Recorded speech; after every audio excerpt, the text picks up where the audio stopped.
manipulations always end badly, and you can only manipulate a market for an overextended period of time by pushing it in the direction that it is going. But when Hmm. the whole world is pushing back against your manipulation, you run the risk of being run over. And I think that's something that needs to be certainly understood by these banks, and I'm sure some of them do. So, yeah, I don't know, man. I think we are on the cusp of some large appreciations price wise in gold and silver, whether it be through revaluation or whether it be through something that happens in the economy. The Harvard endowment just placed a $100 million bet on gold, and almost nobody's talking about it. Andy Schectman, CEO of Miles Franklin, points out a move that hasn't made big headlines but speaks volumes. The Harvard endowment bought over $100 million worth of gold. That's one of the largest and most respected university funds in the world, shifting into hard assets. And they're not alone. Billionaires, sovereign wealth funds, and other institutions are quietly doing the same. Take David Bateman, a billionaire who recently took delivery of a massive amount of silver. He made a striking observation. If just 10% of global gold investment shifted into silver, it would absorb the entire annual mine supply. That's how small and tight the silver market really is compared to gold. Andy argues the official numbers barely scratch the surface. Analysts like Vince Lanci estimate that as much as 80% of global gold purchases aren't even reported to the IMF. And why would they be? If governments and central banks view gold and silver as strategic assets, the last thing they want to do is tip their hand. At the same time, Andy says the paper markets are stretched thin. Commercial banks have been covering short positions, but all it takes is one major player deciding the risk isn't worth it. If that happens, the whole structure could unravel in a hurry. Prices won't grind higher slowly, they'll gap violently. The bigger picture is this. The elite are already repositioning into hard assets while prices are still being suppressed. For everyday investors, the window to act is still open. But once the tide turns, that opportunity will disappear almost overnight. If you found value in this breakdown, please hit the like button, subscribe, and share it with other investors who are paying attention. We're here to keep bringing you sharp analysis and voices that actually understand what's unfolding. Thanks for watching.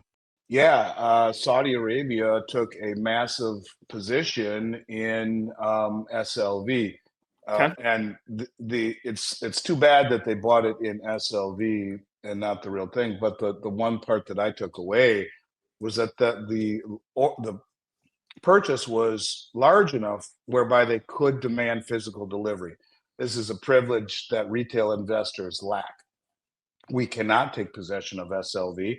You have to have a massive, massive, massive, massive position in it in order, I think they call it a basket, in order to take physical possession, which is a big deal. But it's a bigger pattern, Jared, of central banks and sovereign wealth funds like India, like China, like Russia, who have publicly said we are accumulating silver either under the pretense of industrial applications or, in the case of Russia, from a strategic stockpile standpoint, which is very unusual. The rumors are, excuse me, India's bought, I don't know, 900 million ounces in the last 5, 6 years. China, as we've talked about ad nauseum, flies around the world Yep. buying Dorian concentrate from South America and Latin America and Mexico, pulling it out of the ground, as Vince Lanci says, even before it's called silver. um, so, and now you see Saudi Arabia doing it. Well, and let's not forget, Saudi Arabia was one of the 5 charter members, not the original developers, but the 5th member, the next one to sign on to the M-Bridge. They have been admitted into BRICS. They haven't fully done it. They have applied to the Shanghai Cooperation Organization. This is a country where they're now building a vault from the Shanghai Metals Exchange in Saudi Arabia. This is a country that by its actions are de-dollarizing and moving away from Western influence. And it's funny, I used to always say with Rick Rule, less than 0.5% of the public owns gold. And I would say from Joe and James six-pack up to the Harvard Endowment Fund. Well, lo and behold, the Harvard Endowment Fund just bought $101.5 million worth of gold the other day. So you have big, big money, whether it be sovereign wealth funds, the Saudi Arabian government, the Harvard Endowment Fund, David Bateman, a billionaire, who just came out and bought, I don't know how much he bought. I don't know if it was $1 billion worth or hundreds of millions, but he bought a whole bunch of silver, took possession of it. He came out with a tweet that I found it was interesting. He said, if just 10% of the world's gold buying shifts to silver, it will eat up every single ounce that is mined every year. And I saw Jake's Custom Part, who I love, Jake, in there say that Vince Lanci said 80% of the gold that was purchased was not reported to the IMF. Well, I completely agree with that. So I would think that the 100 billion that we think has come into COMEX is probably a whole hell of a lot more that's coming in and through other channels directly into JP Morgan vaults or through proxy banks or whatever, sovereign wealth funds, or through the Exchange Stabilization Fund run by the Treasury Department under the auspice of national security. There is a race globally right now for the possession of commodities, and it doesn't make sense why anyone thinks that the IMF should be told all of it. It only weakens your position if they really knew how much you valued it and how much you were accumulating it. And quite frankly, after what the IMF or the BIS pulled against the BRICS with Enbridge at the 12th hour, the IMF and the BIS are Western institutions. I wouldn't tell them either. So I think that this is something that is happening and accelerating. And I think it will get to the point where it will start to dramatically affect prices. They don't want it to move up straight up because it prohibits them from accumulating as much as they would like, but gets to a point where if one of these short positions breaks rank and tries to cover one of these big short positions, which you could argue that they are starting to cover. They've covered a lot with the commercial banks recently, but if one breaks ranks and says, I'm out of this game, it's too dangerous, it's an existential threat, the whole thing goes pear-shaped. Manipulations always end badly, and you can only manipulate a market for an overextended period of time by pushing it in the direction that it is going. But when the whole world is pushing back against your manipulation, you run the risk of being run over. And I think that's something that needs to be certainly understood by these banks, and I'm sure some of them do. So, yeah, I don't know, man. I think we are on the cusp of some large appreciations price-wise in gold and silver, whether it be through revaluation or whether it be through something that happens in the economy. You know, we talk about, and I don't know if I mentioned this with you or not, but you know, we talk about the contrarian indicators, and I've mentioned this in a lot of my shows lately. So if you know, Jake's heard this before for sure.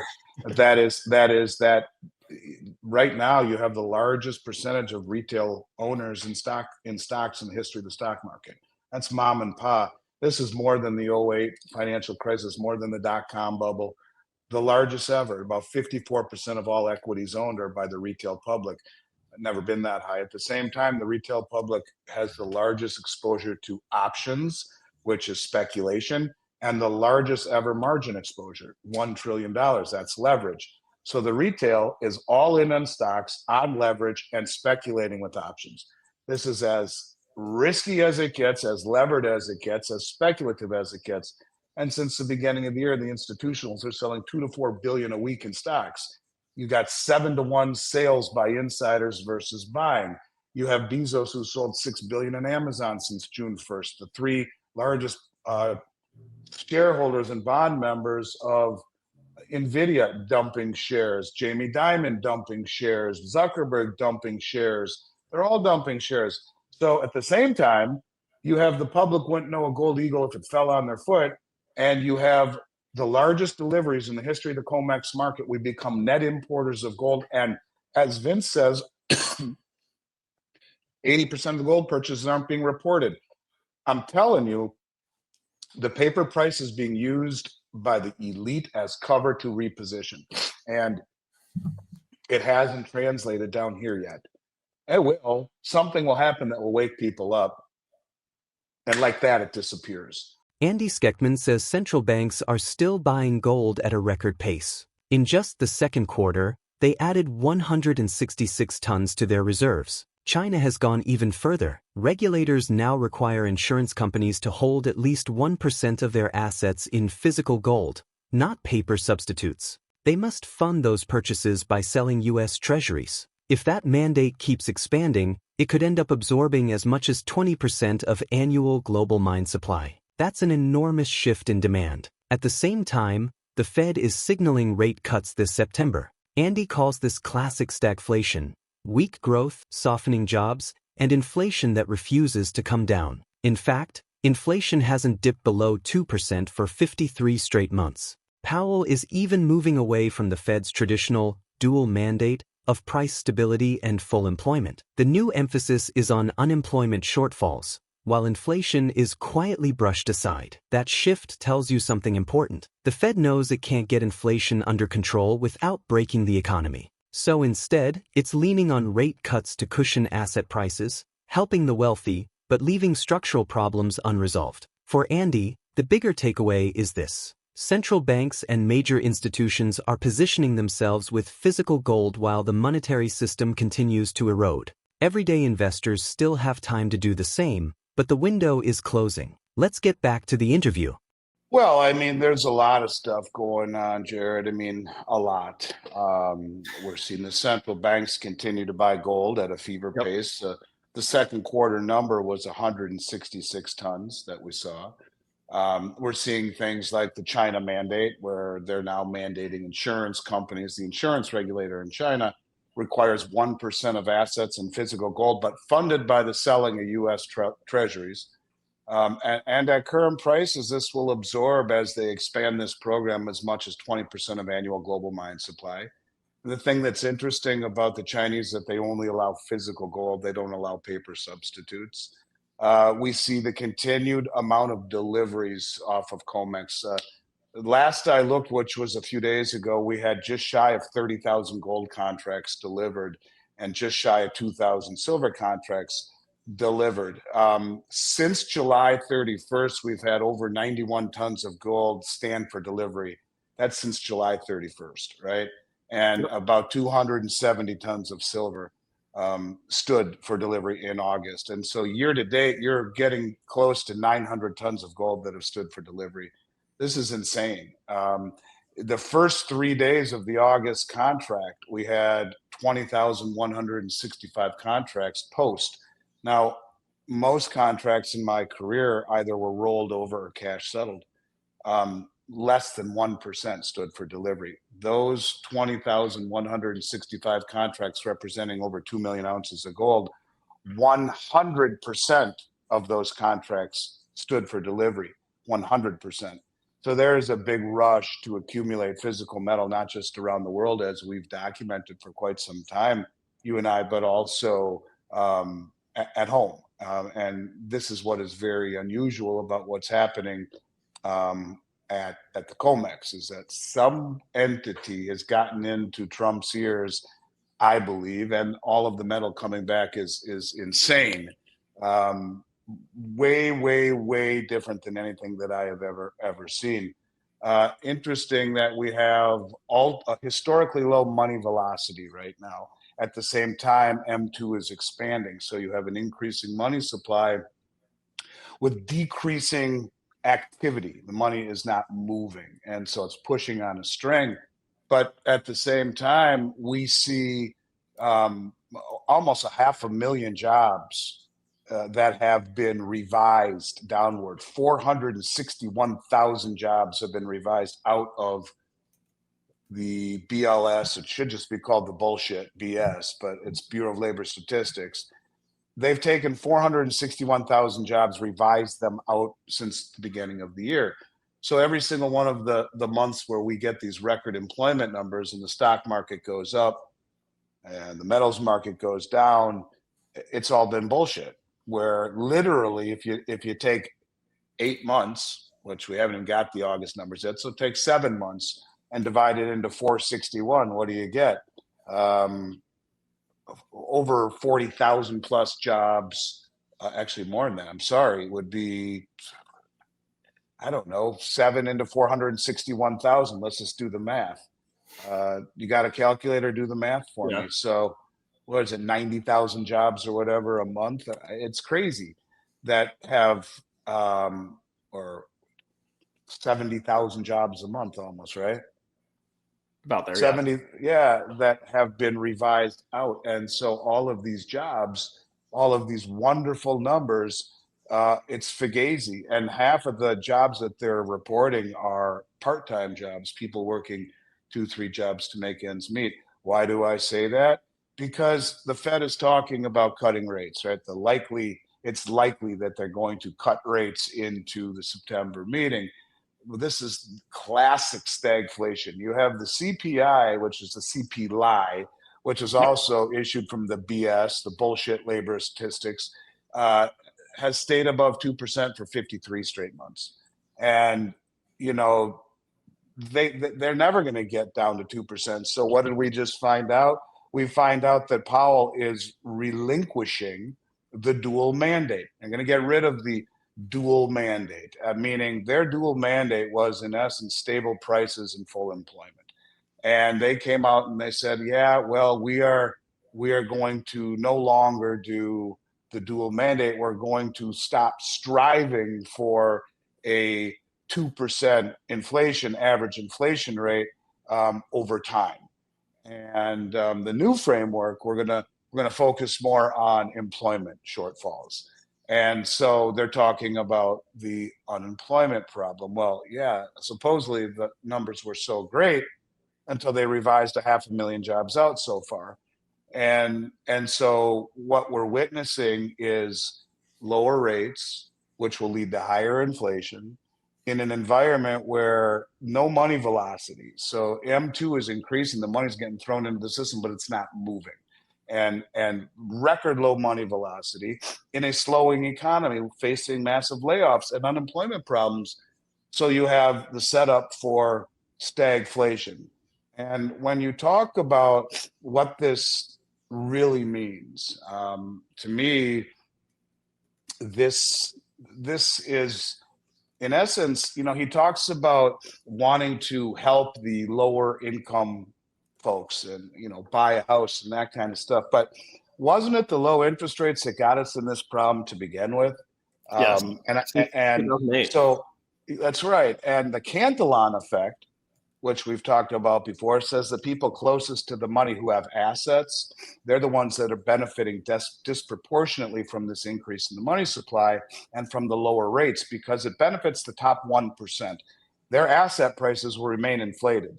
This locks out the average person from buying homes and investments. If the Fed cuts rates into rising inflation and a weakening labor market, where the CPI has stayed above 2% for 53 months, but the CPI is the biggest crock of shit in the world, where inflation is more like 11%, according to Shadow Stats. Yep. And when things that are in the CPI get inflated, they're pulled out and substituted. Like coffee was up 80% last April, they substitute with tea. What that's going to do, it's going to benefit the upper 1% whose asset prices go higher. When you talk about home prices, sure, you might be able to get a younger couple who has the ability now to get a loan at lower rates, but that's what got us into this problem to begin with, because higher rates would actually correct valuations. They would make assets more affordable for people, but they would hurt the portfolios of the upper 1%. So the Fed's policies are predominantly wealth transfer tools. They're not economic equalizers like we're being told. In essence, you're just indoctrinating the rest of the young people now into going deeper into debt at better rates. But that's why we have asset price distortion that we see right now. That is so pervasive. Gold pulled back slightly in early Wednesday trading, with the market still struggling to break cleanly higher. That's not surprising. Late summer often brings thin institutional participation, and momentum can stall. But zoom out on the chart and the bigger picture is clear. Gold remains in a steady uptrend. In fact, price action still fits within an ascending triangle pattern. If that holds, the technical setup suggests the market should eventually resolve to the upside, at least in theory. What's unfolding beneath the surface is a quiet reshaping of the financial landscape. From elite endowments to central banks, the pivot toward tangible assets signals that trust in the old monetary order is eroding faster than most realize. Once the dam breaks, prices won't inch higher. They'll reprice in a way that catches latecomers flat-footed. The takeaway is simple. Those preparing early are positioning themselves for a very different future. Could the next global revaluation of money be triggered not by retail speculation, but by the steady accumulation of gold and silver in institutional hands? So stay tuned. If you're into real, data-backed takes on the financial system, Hit like and subscribe so you don't miss the weekly updates. Thank you for the support, and I hope you enjoy the video.